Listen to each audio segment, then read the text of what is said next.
গল্পের নাম তারা প্রসন্নের কীর্তি। লেখক রবীন্দ্রনাথ ঠাকুর।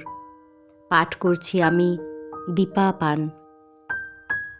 লেখক জাতির প্রকৃতি অনুসারে তারা প্রসন্ন কিছু লাজুক এবং মুখচোরা ছিলেন। লোকের কাছে বাহির হইতে গেলে তাহার সর্বনাশ উপস্থিত হইত। ঘরে বসিয়া কলম চালাইয়া তাহার দৃষ্টিশক্তি ক্ষীণ, পিঠ একটু কুঁজা, সংসারের অভিজ্ঞতা অতি অল্প। লৌকিকতার বাঁধি বোল সকল সহজে তাহার মুখে আসিত না। এই জন্য গৃহদুর্গের বাহিরে তিনি আপনাকে কিছুতেই নিরাপদ মনে করিতেন না। লোকেও তাহাকে একটা উজবুক রকমের মনে করিত, এবং লোকেরও দোষ দেওয়া যায় না। মনে করো, প্রথম পরিচয়ে একটি পরম ভদ্রলোক উচ্ছ্বসিত কণ্ঠে তারাপ্রসন্নকে বলিলেন, মহাশয়ের সহিত সাক্ষাৎ হয়ে যে কি পর্যন্ত আনন্দ লাভ করা গেল তা এক মুখে বলিতে পারি না। তারাপ্রসন্ন নিরুত্তর হইয়া নিজের দক্ষিণ করতল বিশেষ মনোযোগপূর্বক নিরীক্ষণ করিতে লাগিলেন। হঠাৎ সে নীরবতার অর্থ এইরূপ মনে হয়, তা তোমার আনন্দ হয়েছে সেটা খুব সম্ভব বটে, কিন্তু আমার যে আনন্দ হয়েছে এমন মিথ্যা কথাটা কি করে মুখে উচ্চারণ করব তাই ভাবছি। মধ্যাহ্নভোজে নিমন্ত্রণ করিয়া লক্ষ্যপতি গৃহস্বামী যখন সায়াহ্নের প্রাক্কালে পরিবেশন করিতে আরম্ভ করেন এবং মধ্যে মধ্যে বিনীত কাকুতি সহকারে ভোজ্য সামগ্রীর অকিঞ্চিৎকরত্ব সম্বন্ধে তারাপ্রসন্নকে সম্বোধনপূর্বক বলিতে থাকেন, এ কিছুই না, অতি যৎসামান্য, দরিদ্রের খুদ কুঁড়া, বিদুরের আয়োজন, মহাশয়কে কেবলই কষ্ট দেওয়া। তারাপ্রসন্ন চুপ করিয়া থাকেন, যেন কথাটা এমনই প্রামাণিক যে তাহার আর উত্তর সম্ভব নহে। মধ্যে মধ্যে এমনও হয়, কোনো সুশীল ব্যক্তি যখন তারাপ্রসন্নকে সংবাদ দেন যে তাহার মতো অগাধ পাণ্ডিত্য বর্তমানকালে দুর্লভ এবং সরস্বতী নিজের পদ্মাসন পরিত্যাগপূর্বক তারাপ্রসন্নের কণ্ঠাগ্রে বাসস্থান গ্রহণ করিয়াছেন, তখন তারাপ্রসন্ন তাহার তিল মাত্র প্রতিবাদ করেন না, যেন সত্য সত্যই সরস্বতী তাহার কণ্ঠরোধ করিয়া বসিয়া আছেন। তারাপ্রসন্নের এইটে জানা উচিত যে মুখের সামনে যাহারা প্রশংসা করে এবং পরের কাছে যাহারা আত্মনিন্দায় প্রবৃত্ত হয়, তাহারা অন্যের নিকট হইতে প্রতিবাদ প্রত্যাশা করিয়াই অনেকটা অসংকোচে অত্যুক্তি করিয়া থাকে। অপরপক্ষ আগাগোড়া সমস্ত কথাটা যদি অম্লান বদনে গ্রহণ করে, তবে বক্তা আপনাকে প্রতারিত জ্ঞান করিয়া বিষম ক্ষুব্ধ হয়। এইরূপ স্থলে লোকে নিজের কথা মিথ্যা প্রতিপন্ন হইলে দুঃখিত হয় না। ঘরের লোকের কাছে তারাপ্রসন্নের ভাব অন্যরূপ। এমনকি তাহার নিজের স্ত্রী দাক্ষায়ণীও তাহার সহিত কথায় আঁটিয়া উঠিতে পারেন না। গৃহিণী কথায় কথায় বলেন, নেও নেও, আমি হার মানলুম, আমার এখন অন্য কাজ আছে। বাগযুদ্ধে স্ত্রীকে আত্মমুখে পরাজয় স্বীকার করাইতে পারে এমন ক্ষমতা এবং এমন সৌভাগ্য কয়জন স্বামীর আছে? তারাপ্রসন্নের দিন বেশ কাটিয়া যাইতেছে। দাক্ষায়ণীর দৃঢ় বিশ্বাস, বিদ্যাবুদ্ধি ক্ষমতায় তাহার স্বামীর সমতুল্য কেহ নাই, এবং সে কথা তিনি প্রকাশ করিয়া বলিতেও কুণ্ঠিত হইতেন না। শুনিয়া তারাপ্রসন্ন বলিতেন, তোমার একটি বই স্বামী নাই, তুলনা কাহার সহিত করিবে? শুনিয়া দাক্ষায়ণী ভারী রাগ করিতেন। দাক্ষায়ণীর কেবল একটা এই মনস্তাপ ছিল যে তাহার স্বামীর অসাধারণ ক্ষমতা বাহিরে প্রকাশ হয় না। স্বামীর সে সম্বন্ধে কিছুমাত্র চেষ্টা নাই। তারাপ্রসন্ন যাহা লিখিতেন তাহা ছাপাইতেন না। অনুরোধ করিয়া দাক্ষায়ণী মাঝে মাঝে স্বামীর লেখা শুনিতেন। যতই না বুঝিতেন ততই আশ্চর্য হইয়া যাইতেন। তিনি কৃত্তিবাসের রামায়ণ, কাশিদাসের মহাভারত, কবিকঙ্কন চণ্ডী পড়িয়াছেন এবং কথকথাও শুনিয়াছেন। সে সমস্তই জলের মতো বুঝা যায়, এমনকি নিরক্ষর লোকেও অনায়াসে বুঝিতে পারে, কিন্তু তাহার স্বামীর মতো এমন সম্পূর্ণ দুর্বোধ্য হইবার আশ্চর্য ক্ষমতা তিনি ইতিপূর্বে কোথাও দেখেন নাই। তিনি মনে মনে কল্পনা করিতেন, এই বই যখন ছাপানো হইবে এবং কেহ এক অক্ষর বুঝিতে পারিবে না, তখন দেশ শুদ্ধ লোক বিস্ময়ে কিরূপ অভিভূত হইয়া যাইবে। সহস্রবার করিয়া স্বামীকে বলিতেন, এসব লেখা ছাপাও। স্বামী বলিতেন, বই ছাপানো সম্বন্ধে ভগবান মনু স্বয়ং বলে গেছেন, প্রবৃত্তিরেষা ভূতানাং নিবৃত্তিস্তু মহাফলা। তারাপ্রসন্নের চারিটি সন্তান, চারি কন্যা। দাক্ষায়ণী মনে করিতেন সেটা গর্ভধারিণীরই অক্ষমতা। এই জন্য তিনি আপনাকে প্রতিভাসম্পন্ন স্বামীর অত্যন্ত অযোগ্য স্ত্রী মনে করিতেন। যে স্বামী কথায় কথায় এমন সকল দুরূহ গ্রন্থ রচনা করেন, তাহার স্ত্রীর গর্ভে কন্যা বইয়ার সন্তান হয় না, স্ত্রীর পক্ষে এমন অপটুতার পরিচয় আর কি দিব? প্রথম কন্যাটি যখন পিতার বক্ষের কাজ পর্যন্ত বাড়িয়া উঠিল, তখন তারাপ্রসন্নের নিশ্চিন্ত ভাব ঘুচিয়া গেল। তখন তাহার স্মরণ হইল একে একে 4টি কন্যারই বিবাহ দিতে হইবে এবং সেজন্য বিস্তর অর্থের প্রয়োজন। গৃহিণী অত্যন্ত নিশ্চিন্ত মুখে বলিলেন, তুমি যদি একবার একটুখানি মন দাও তাহা হইলে ভাবনা কিছুই নাই। তারাপ্রসন্ন কিঞ্চিত ব্যগ্রভাবে বলিলেন, সত্য নাকি? আচ্ছা বলো দেখি কি করিতে হইবে। দাক্ষায়ণী সংশয়শূন্য নিরুদ্বিগ্নভাবে বলিলেন, কলিকাতায় চলো, তোমার বইগুলো ছাপাও, 5 জন লোকে তোমাকে জানুক, তারপরে দেখো দেখি টাকা আপনি আসে কিনা। স্ত্রীর আশ্বাসে তারাপ্রসন্ন ক্রমে আশ্বাস লাভ করিতে লাগিলেন এবং মনে প্রত্যয় হইল তিনি ইস্তক নাগাদ বসিয়া বসিয়া যত লিখিয়াছেন তাহাতে পাড়াশুদ্ধ লোকের কন্যাদায় মোচন হইয়া যায়। এখন কলিকাতায় যাইবার সময় ভারী গোল পড়িয়া গেল। দাক্ষায়ণী তাহার নিরুপায় নিঃসহায় সযত্ন পালিত স্বামীটিকে কিছুতেই একলা ছাড়িয়া দিতে পারেন না। তাহাকে খাওয়াইয়া পড়াইয়া নিত্য নৈমিত্তিক কর্তব্য স্মরণ করাইয়া সংসারের বিবিধ উপদ্রব হইতে কে রক্ষা করিবে? কিন্তু অনভিজ্ঞ স্বামীও অপরিচিত বিদেশে স্ত্রী কন্যা সঙ্গে করিয়া লইয়া যাইতে অত্যন্ত ভীত ও অসম্মত। অবশেষে দাক্ষায়ণী পাড়ার একটি চতুর লোককে স্বামীর নিত্য অভ্যাস সম্বন্ধে সহস্র উপদেশ দিয়া আপনার পদে নিযুক্ত করিয়া দিলেন এবং স্বামীকে অনেক মাথার দিব্য ও অনেক মাদুলি তাগায় আচ্ছন্ন করিয়া বিদেশে রওনা করিয়া দিলেন এবং ঘরে আছাড় খাইয়া কাঁদিতে লাগিলেন। কলিকাতায় আসিয়া তারাপ্রসন্ন তাহার চতুর সঙ্গীর সাহায্যে বেদান্ত প্রভাকর প্রকাশ করিলেন। দাক্ষায়ণীর গহনা বন্ধক রাখিয়া যে টাকা কটি পাইয়াছিলেন তাহার অধিকাংশই খরচ হইয়া গেল। বিক্রয়ের জন্য বহির দোকানে এবং সমালোচনার জন্য দেশের ছোট বড় সমস্ত সম্পাদকের নিকট বেদান্ত প্রভাকর পাঠাইয়া দিলেন। ডাকযোগে গৃহিণীকেও একখানা বই রেজিস্ট্রারি করিয়া পাঠাইলেন। আশঙ্কা ছিল পাছে ডাকওয়ালারা পথের মধ্য হইতে চুরি করিয়া লয়। গৃহিণী যেদিন ছাপার বইয়ের উপরের পৃষ্ঠায় ছাপার অক্ষরে তাহার স্বামীর নাম দেখিলেন, সেদিন পাড়ার সকল মেয়েকে নিমন্ত্রণ করিয়া খাওয়াইলেন। যেখানে সকলে আসিয়া বসিবার কথা সেইখানে বইটা ফেলিয়া রাখিলেন।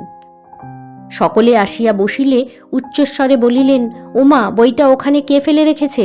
অন্নদা, বইটা দাও না ভাই, তুলে রাখি। উহাদের মধ্যে অন্নদা পড়িতে জানে। বইটা কুলুঙ্গির উপর তুলিয়া রাখিলেন।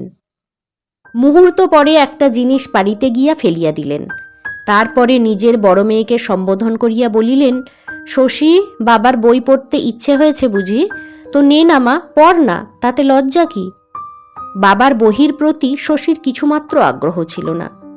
কিছুক্ষণ পরেই তাহাকে ভর্ৎসনা করিয়া বলিলেন, ছি মা, বাবার বই অমন করে নষ্ট করতে নেই। তোমার কমলা দিদির হাতে দাও, উনি ওই আলমারির মাথায় তুলে রাখবেন।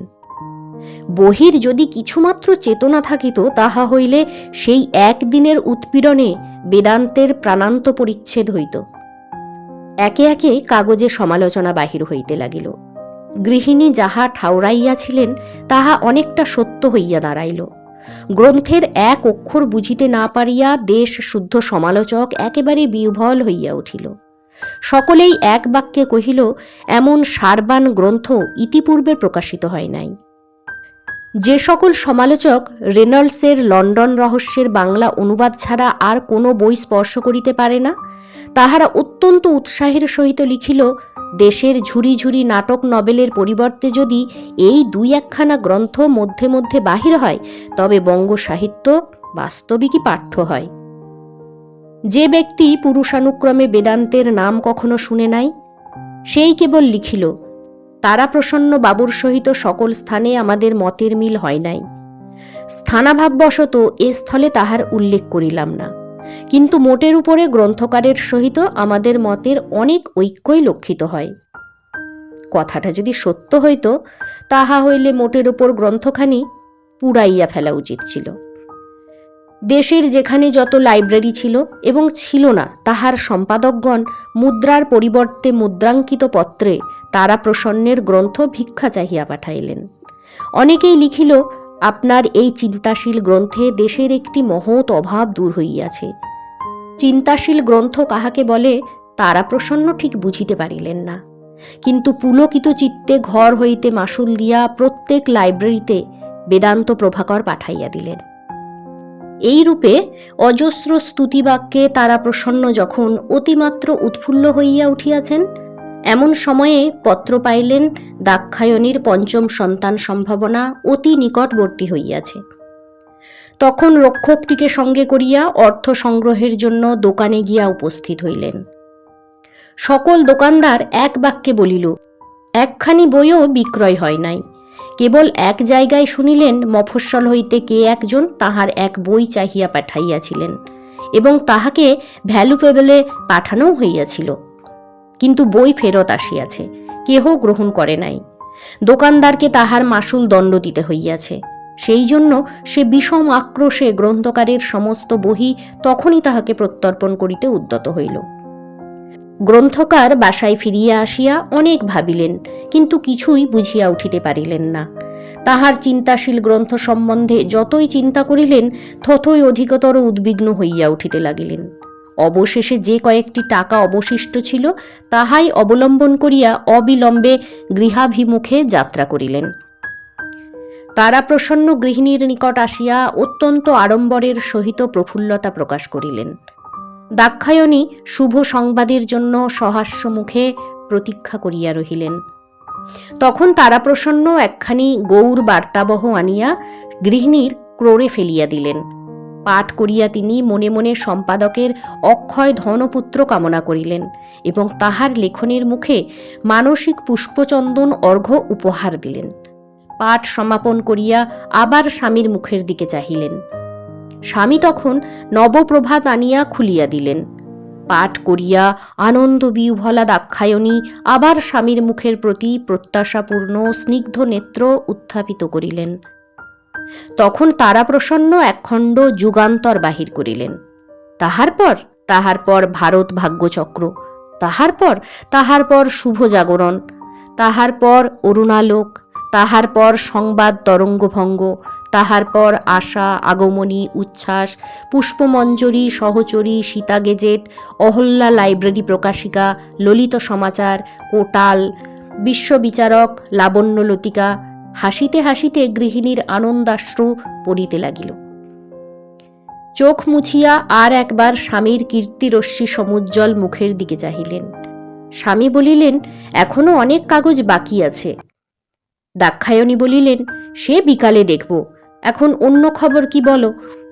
তারাপ্রসন্ন বলিলেন, এবার কলকাতায় গিয়া শুনিয়া আসিলাম লাট সাহেবের মেম একখানা বই বাহির করিয়াছে, কিন্তু তাহাতে বেদান্ত প্রভাকরের কোনো উল্লেখ করে নাই। দাক্ষায়ণী বলিলেন, আহা, ওসব কথা নয়, আর কি আনলে বলো না। তারাপ্রসন্ন বলিলেন, কতকগুলো চিঠি আছে। তখন দাক্ষায়ণী স্পষ্ট করিয়া বলিলেন, টাকা কত আনলে। তারাপ্রসন্ন বলিলেন, বিধুভূষণের কাছে 5 টাকা হাওলাত করে এনেছি। অবশেষে দাক্ষায়ণী যখন সমস্ত বৃত্তান্ত শুনিলেন, তখন পৃথিবীর সাধুতা সম্বন্ধে তাহার সমস্ত বিশ্বাস বিপর্যস্ত হইয়া গেল। নিশ্চয়ই দোকানদারেরা তাহার স্বামীকে ঠকাইয়াছে এবং বাংলাদেশের সমস্ত ক্রেতা ষড়যন্ত্র করিয়া দোকানদারদের ঠকাইয়াছে। অবশেষে সহসা মনে হইল, যাহাকে নিজের প্রতিনিধি করিয়া স্বামীর সহিত পাঠাইয়াছিলেন, সেই বিধুভূষণ দোকানদারদের সহিত তলে তলে যোগ দিয়াছে। এবং যত বেলা হইতে লাগিল, ততই তিনি পরিষ্কার বুঝিতে পারিলেন ও পাড়ার বিশ্বম্ভর চাটুর্যে তাহার স্বামীর পরম শত্রু। নিশ্চয়ই এ সমস্ত তাহারই চক্রান্তে ঘটিয়াছে। তাই বটে, যেদিন তাহার স্বামী কলিকাতায় যাত্রা করেন এবং তাহার 2 দিন পরেই বিশ্বম্ভরকে বটতলায় দাঁড়াইয়া কানাইপালের সহিত কথা কহিতে দেখা গিয়াছিল। কিন্তু বিশ্বম্ভর মাঝে মাঝে প্রায়ই কানাইপালের সহিত কথাবার্তা কয় কিনা, এই জন্য তখন কিছু মনে হয় না। এখন সমস্ত জলের মতো বুঝা যাইতেছে। এদিকে দাক্ষায়ণীর সাংসারিক দুর্ভাবনা ক্রমেই বাড়িতে লাগিল। যখন অর্থ সংগ্রহের এই একমাত্র সহজ উপায় নিষ্ফল হইল, তখন আপনার কন্যা প্রসবের অপরাধ তাহাকে চতুর্গুণ দগ্ধ করিতে লাগিল। বিশ্বম্ভর বিধুভূষণ অথবা বাংলাদেশের অধিবাসীদিগকে এই অপরাধের জন্য দায়ী করিতে পারিলেন না। সমস্তই একলা নিজের স্কন্ধে তুলিয়া লইতে হইল। কেবল যে মেয়েরা জন্মিয়াছে এবং জন্মিবে তাহাদিগকেও কিঞ্চিৎ কিঞ্চিৎ অংশ দিলেন। অহরাত্র মুহূর্তের জন্য তাহার মনে আর শান্তি রহিল না। আসন্ন প্রসবকালে দাক্ষায়ণীর শারীরিক অবস্থা এমন হইল যে সকলের বিশেষ আশঙ্কার কারণ হইয়া দাঁড়াইল। নিরুপায় তারা প্রসন্ন পাগলের মতো হইয়া বিশ্বম্ভরের কাছে গিয়া বলিল, দাদা, আমার এই খান 50 বই বাঁধা রাখিয়া যদি কিছু টাকা দাও তো আমি শহর হইতে ভালো দায় আনাই। বিশ্বম্ভর বলিল, ভাই, সেজন্য ভাবনা নাই, টাকা যাহা লাগে আমি দিব, তুমি বই লইয়া যাও। এই বলিয়া কানাই পালের সহিত অনেক বলা কহা করিয়া কিঞ্চিৎ টাকা সংগ্রহ করিয়া আনিল এবং বিধুভূষণ স্বয়ং গিয়া নিজে হইতে পাথেয় দিয়া কলিকাতা হইতে ধাত্রী আনিল। দাক্ষায়ণী কি মনে করিয়া স্বামীকে ঘরে ডাকাইয়া আনিলেন এবং মাথার দিব্য দিয়া বলিলেন, যখনই তোমার সেই বেদনার উপক্রম হইবে, স্বপ্নলব্ধ ওষুধটা খাইতে ভুলিও না, আর সেই সন্ন্যাসীর মাদুলিটা কখনো খুলিয়া রাখিও না। আর এমন ছোটখাটো সহস্র বিষয়ে স্বামীর দুটি হাতে ধরিয়া অঙ্গীকার করাইয়া লইলেন, আর বলিলেন, বিধুভূষণের উপর কিছুই বিশ্বাস নাই, সেই তাহার স্বামীর সর্বনাশ করিয়াছে, নতুবা ঔষধ, মাদুলি এবং মাথার দিব্য সমেত তাহার সমস্ত স্বামীটিকে তাহার হস্তে দিয়া যাইতেন। তারপরে মহাদেবের মতো তাহার বিশ্বাসপ্রবণ ভোলানাথ স্বামীটিকে পৃথিবীর নির্মম কুটিল বুদ্ধি চক্রান্তকারীদের সম্বন্ধে বারবার সতর্ক করিয়া দিলেন। অবশেষে চুপি চুপি বলিলেন, দেখো, আমার যে মেয়েটি হইবে সে যদি বাঁচে তাহার নাম রাখিও বেদান্ত প্রভা, তারপরে তাহাকে শুধু প্রভা বলিয়া ডাকিলেই চলিবে। এই বলিয়া স্বামীর পায়ের ধুলা মাথায় লইলেন। মনে মনে কহিলেন, কেবল কন্যা জন্ম দিবার জন্যই স্বামীর ঘরে আসিয়াছিলাম, এবার বোধহয় সে আপদ ঘুচিল। ধাত্রী যখন বলিল, মা, একবার দেখো মেয়েটি কি সুন্দর হয়েছে, মা একবার চাহিয়া নেত্র নিমীলন করিলেন, মৃদুস্বরে বলিলেন, বেদান্ত প্রভা। তারপরে ইহ সংসারে আর একটি কথা বলিবারও অবসর পাইলেন না।